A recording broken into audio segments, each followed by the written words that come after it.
Hi, welcome to the Wide Open Road Arts Roving Conversations series. Today's conversation is with Simon MacEwan. Simon is currently working largely in steel, but his practice has included jewellery making and what he's perhaps best known for, his intricate paintings. Okay, so this is Simon MacEwan. He showed with Wide Open Road, was it a year or so ago? A bit more, maybe? 17 months ago. Yeah. So we just want to start off just asking really, what brought you to making art in the first place? What, when, how? How long have you been doing it for? I started making art for a reason that's pretty common and also maybe not really very relevant.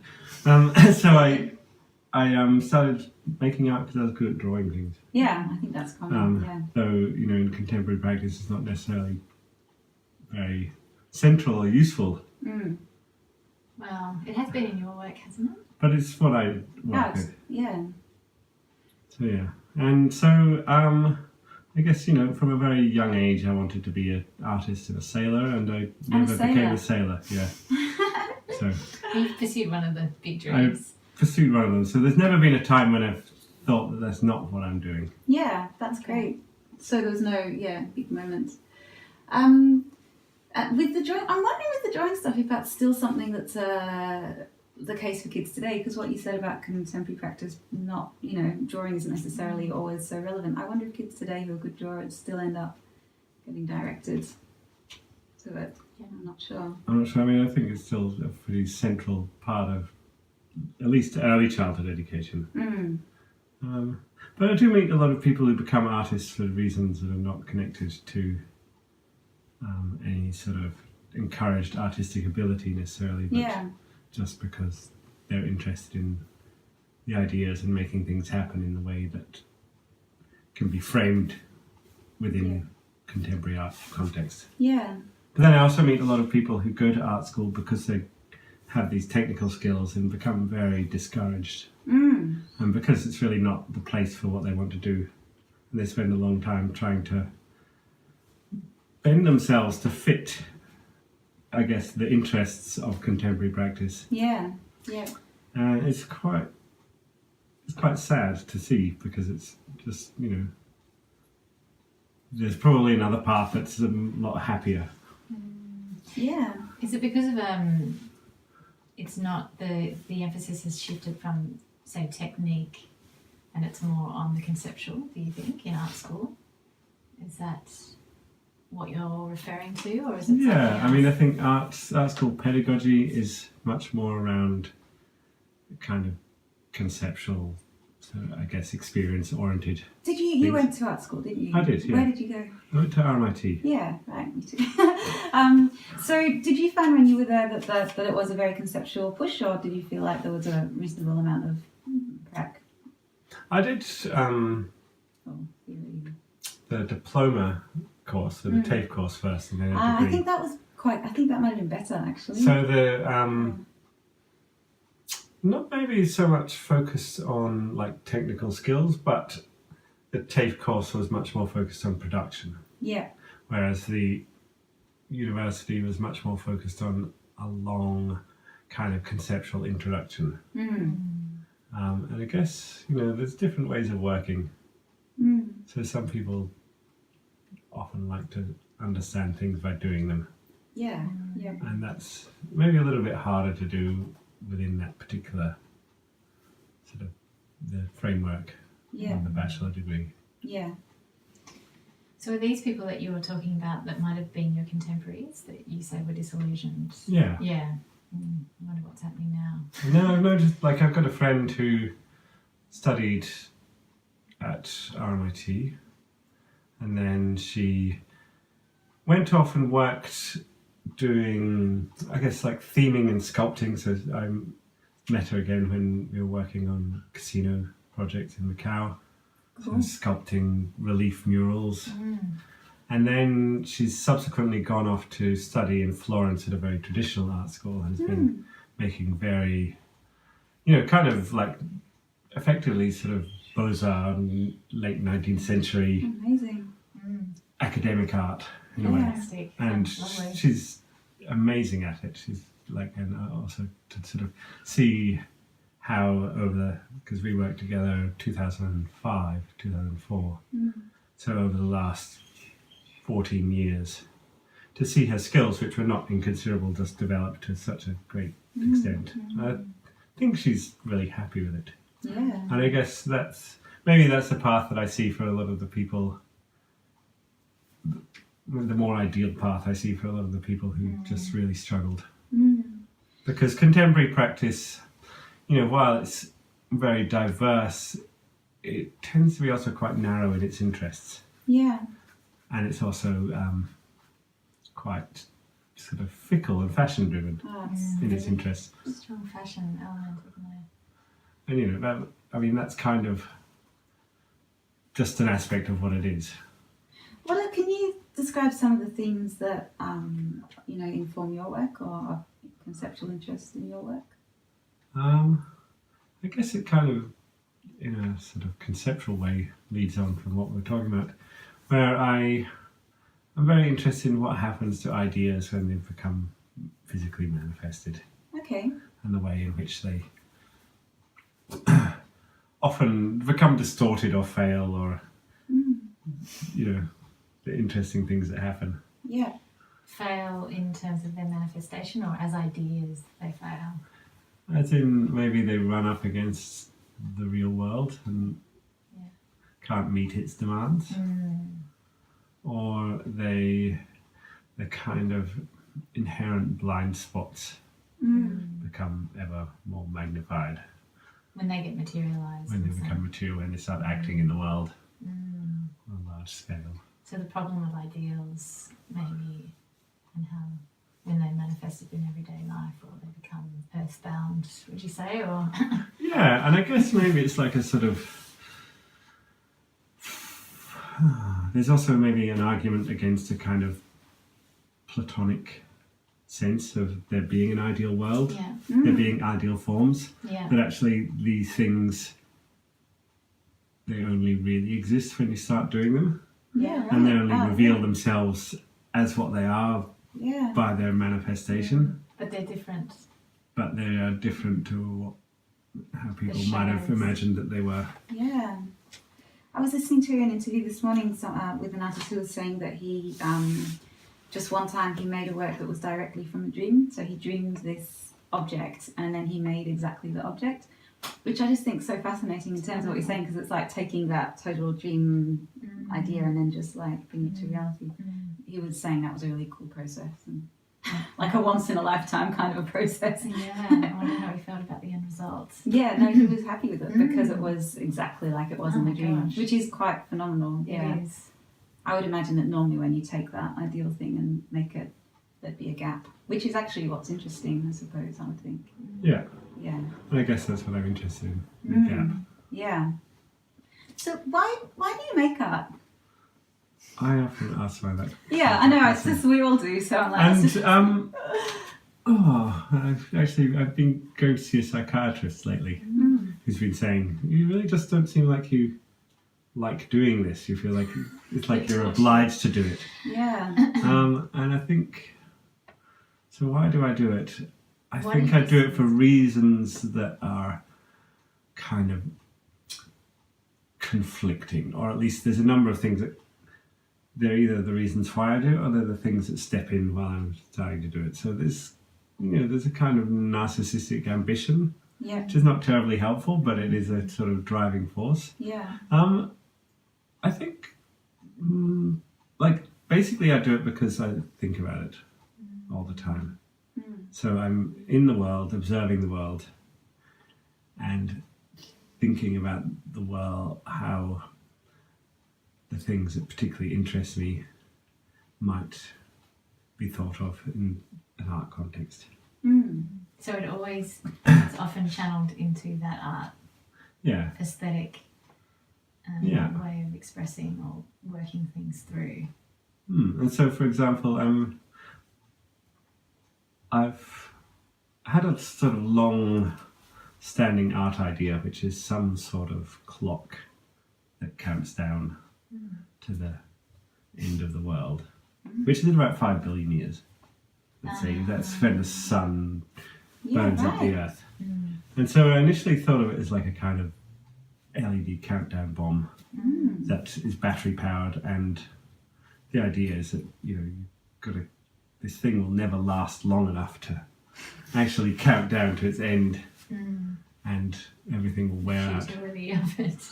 But so I'm making an iteration of that for my next exhibition, but some of the ideas of that come out of just my work doing steel fabrication and welding. And so I'm hitting solid bits of metal and the kind of resonant, sustained notes that they make. So I'm just making a kind of, it's a bit like a chiming clock, I suppose, Okay. Sounds lovely. for the end of the world.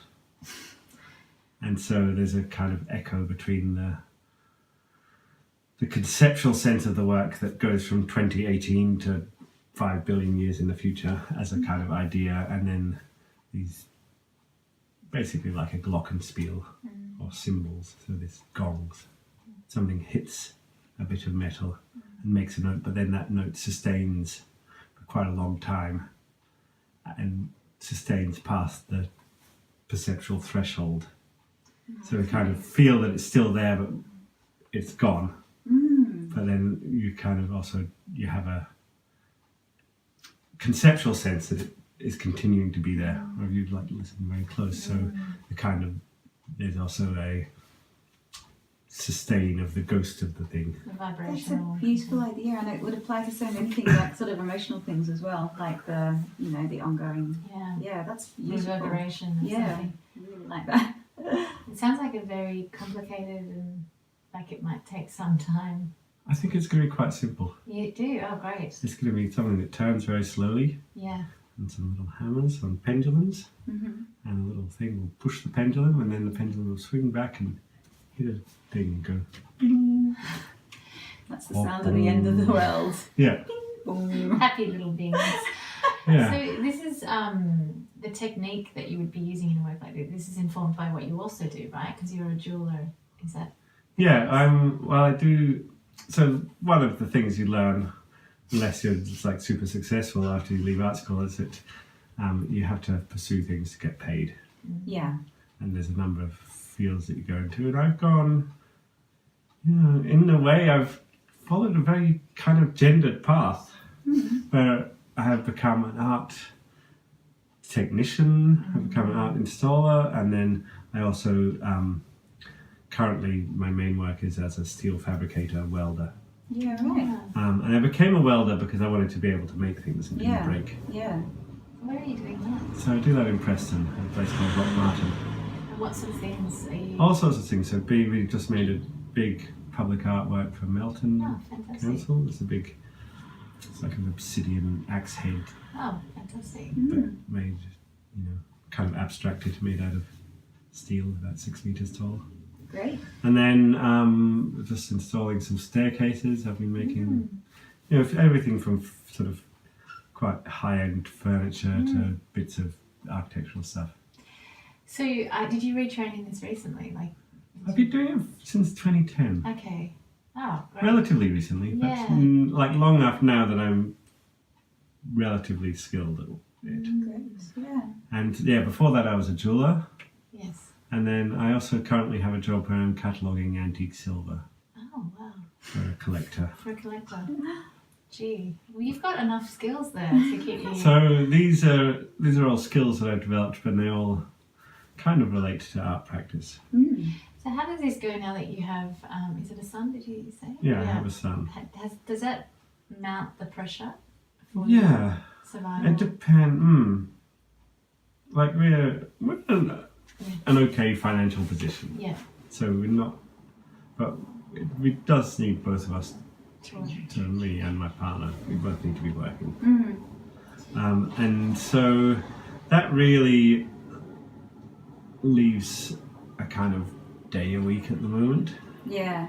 free, although I've been currently building our kitchen as well, so There goes that day. Common because story.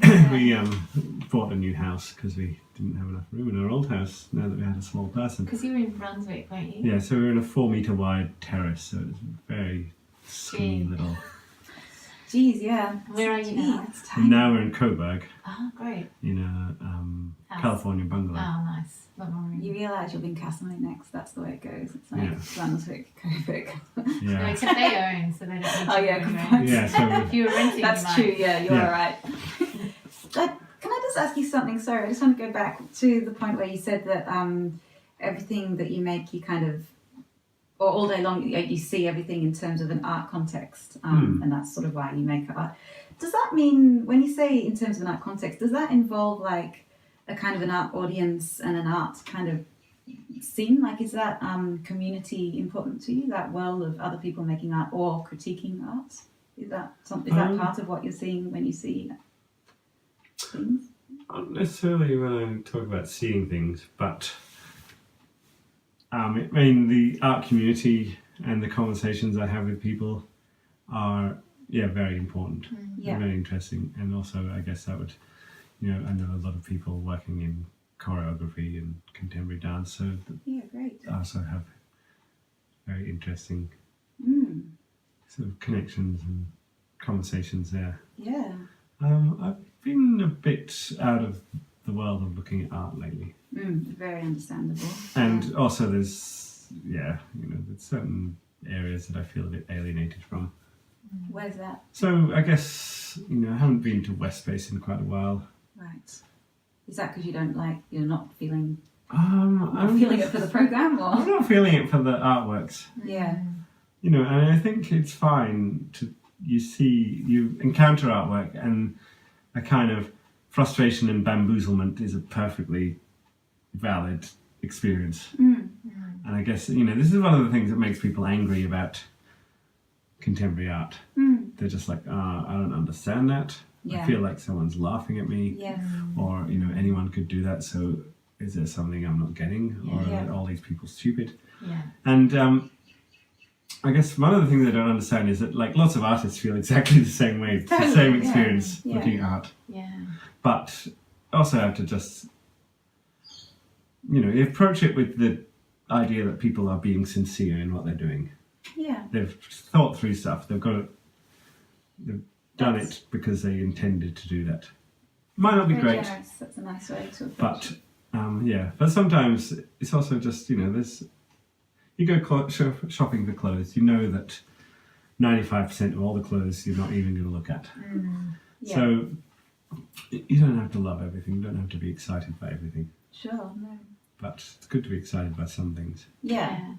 And I guess if you feel like that's the dominant way of these sort of art spaces, the kind of top of the pops places at the moment has been for a while, then that might be more of a deterrent. I'm guessing. Yeah, it can be very easy to feel that other people are doing better than you, or that you're left out, or that people are not interested in what you do. So a sense of I think that kind of, except for very few lucky people who have a sustained popular interest in what they do, I think that's just what any artist is going to encounter. Yeah. It doesn't matter. It's a competitive field, so there are people who have opportunities and other people who don't. Yeah. And so the people who are not getting those opportunities, they may be getting other stuff, but I guess they can feel about them in different ways. Yeah. And one of the ways they can feel is sort of left out and also envious. excluded, yeah. And it's also kind of a club. There are things that are in and out. Oh yeah, definitely. Yeah. Do you think that artists have any kind of social responsibility, or and because if so, then if there are people being left out, is that a problem? There's two answers to that question. Give me them The both. first one is everyone has a social responsibility, Okay. and Yeah. everyone has a responsibility Yeah. to their community Yeah. and to their polity. So Polity? the polity. So the broader Yeah. people who are not part of your community, but you have an obligation to engage in the work of sustaining your society. Okay. Yeah. The other answer is, there's a lot of talk often like when people are funding the arts, they talk about how, are you going to engage with the community? What's these connections? Yeah. But like, the thing is that arts is a community. That's a community it's engaging with. As in it's engaging with the arts community. Yeah. Oh yeah. And also, yes. it's sort of, it leaves out the question of resources. Like, the arts is an incredibly self-exploiting industry because it's supposed to be having fun while you're doing it. And so, there's this kind of expectation of free work. And then, implicit in that question about, who are you engaging with, if that's not your primary practice, then that's more free work. Yeah. So I think artists have a responsibility,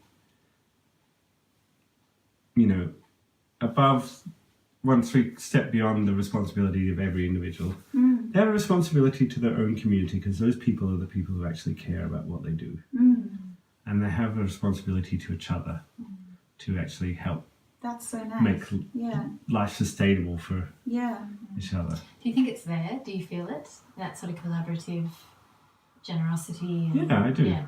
You do feel it in Melbourne? I do, yes. Yeah. Oh, that's encouraging. And then I also try and enact it. Yeah. So I do try and...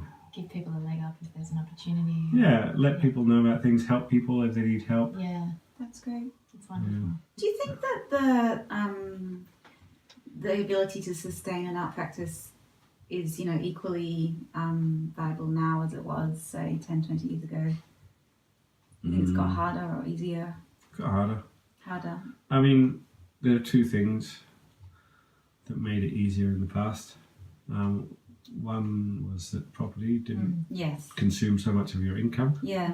And the other was that the welfare state was a bit more robust. Yeah. So, I think, it's really interesting, I suppose, looking at what it means to be a young person now, which is to be, very invested immediately in the idea of what your career is. Yeah. As though you can somehow know this as a 20-year-old. Yeah. But also about, making yourself into a kind of entrepreneurial product. Totally, You're there, you're out there, you're going for all these opportunities that no one's going to pay you for, but you don't get access to anything higher than that unless you give yourself up for free. Yeah. I think it's really, it's not my temperament, so I would struggle. So I feel for other people who just maybe don't even know what they want to do. It's so hard, isn't it? But also, increasingly the arts is becoming a pursuit of people who are, in a higher social class because they're the ones that have access to the resources. It naturally has to go that way, I think, as you say, with those changes that you mentioned with property, less access to stable welfare, like it has to be the people who are in some way privileged. Yeah, which is a shame because then the voices that we're The missing. voices change, don't they? Yeah. The messages change. Yeah.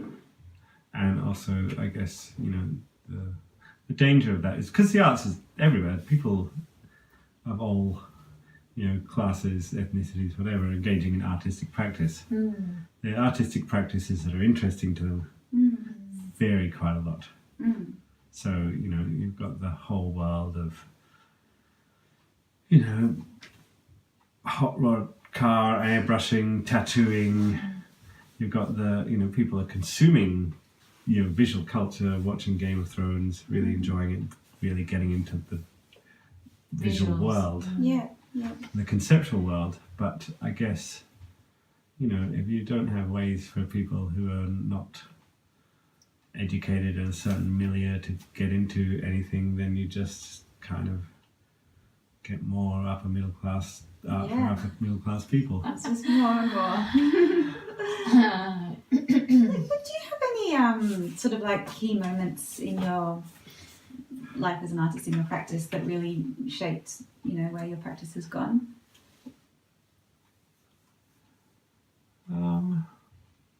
Probably. You've got representation, don't you, with the gallery?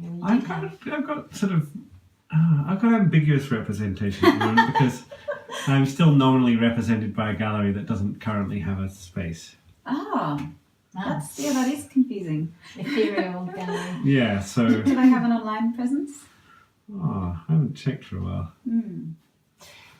When you have a show, do you manage to sell work? Is that often what happens? Sometimes, yes. Yeah. Not too... I've had shows where I've sold a good amount of work, and then other shows where I've really sold some work but mostly covers the cost of having the show. Yeah. Which is, this is less disappointing than selling nothing, but not like it's a funny terribly one though, exciting. because you feel so excited, like yay, like red dots, and then it's like when you work it all out later, it's like, oh, so Still in I debt. actually didn't do it for free. That's good. Yeah. Yeah, and I think, I guess corresponding to your earlier question, the professional expectations of artists are much greater than they were. Because there's, I think for whatever reason, the expectation of professionalism has increased. Yes. But also it's part of this general idea that we are the kind of promoters of our personal brands. Yeah. Everyone. Which is in the world. exhausting, I would say, personally. But then there's also, I guess, more technologies for that to happen, and the kind of lines of communication have shifted somewhat that allow much more communication on part of the artist. So you have a website, you maintain your Instagram, you kind of there's a much more flattened field of communication, whereas it used to be much more filtered through, publications, gallerists, sort of hierarchies of curators, and that still exists. It does, yeah. But then there's a kind of other world that's a bit flatter.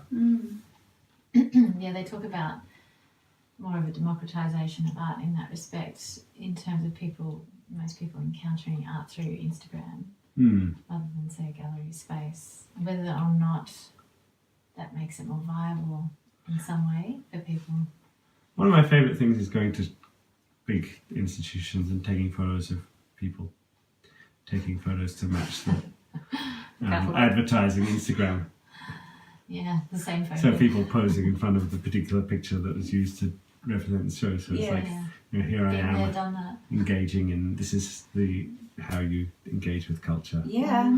You represent yourself in front of as the representation of I had the that experience of culture. recently when I went to the Triennial in Melbourne, and there was an artwork that I really wanted to take a photograph of, and I couldn't get one because it was just like an endless line of people doing selfies, and I didn't want them in it. So in the end I gave up, because there was just never a break when there wasn't someone in there going like, I mean, I can understand it. There's this thing like, because images circulate so readily, the images that have a kind of personal currency are the ones that show you in the experience. I mean, you just take a photo of it. You might as well just look it up on the web and download photos. So insert yourself into it. Yeah. You're engaging with it, I guess. I still Pretty struggle with it. flat kind of way, but yeah. I mean, I don't have any particular interest in looking at my face, so Why not? That's not the Front of one the way. Mona Lisa. that's why if you look at You and Mona. my photos, they're usually just like don't have anyone in them. Yeah. So in terms of the future, where would you like your practice to go? That's another good question. Look, I'm thinking about that because I should be at a point where I sort of have established something mid-careerish. Maybe I should be more ambitious with the kind of projects that I'm doing.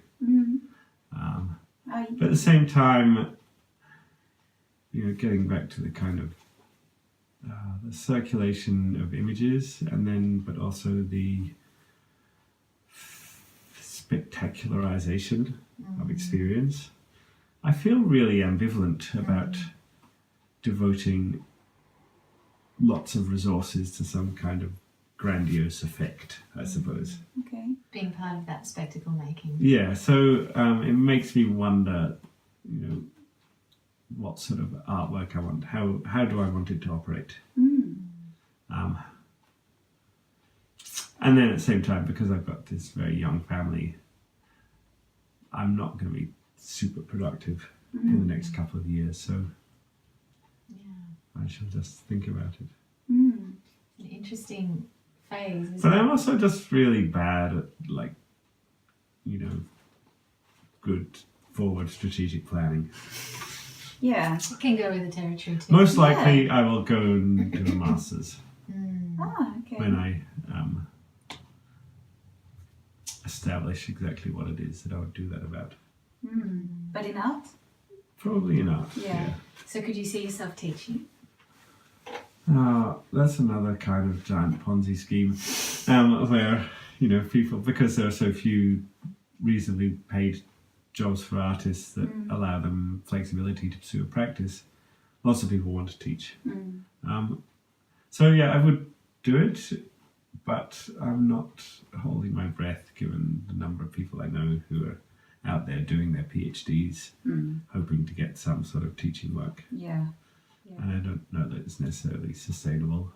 And, it's kind of, I think it's also a bit sad in terms of, you have a kind of self-reinforcing pedagogical framework where the people teaching are the people who've gone through the system that taught them, rather than people, I think it'd be interesting to, have teachers who'd really not engaged in any kind of academic. I think it used to be a lot more like that. Yeah. And especially at the technical colleges. Yeah. Well, at least you would bring a lot of practical experience if you did do it. Yeah, it's not like you just went like honours, masters, PhD, lecturer. Teaching, Die. Lecturer and then That's the trajectory, With the senior lecturer at death. Associate professor. You might go up a few. Yeah. Yeah. There was one more thing I wanted to ask you, but it's just So earlier on, you said that So I keep coming back to this, but I'm interested that you kind of make art because it's how you see everything. That's kind of in you. Based on that, do you think that being an artist or the desire to make art is that like nature or nurture? just throw that one in there. Were you born to be an artist, or is it something that you have become through your experience? I was listening to. I can't remember what it was. It was a podcast about something. Anyway, it was just talking about the feelings about change that like an adult has are correspond very closely with the reaction to novelty as a very small child. Okay. So a small proportion are just like, let's say they see someone comes in and they're wearing like a, Clown. It's like a big bird mask. Let's say something not necessarily scary. Yeah. Like let's say a quarter of them will be like intensely anxious and fearful. Middle range will be kind of interested.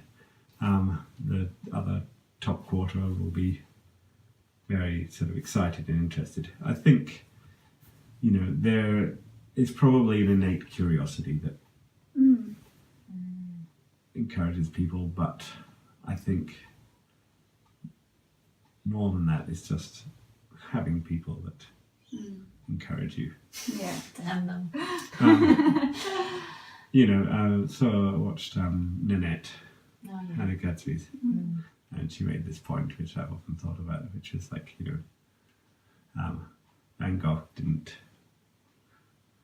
we didn't have Van Gogh's art not because he was mad, but because he had a brother who loved him.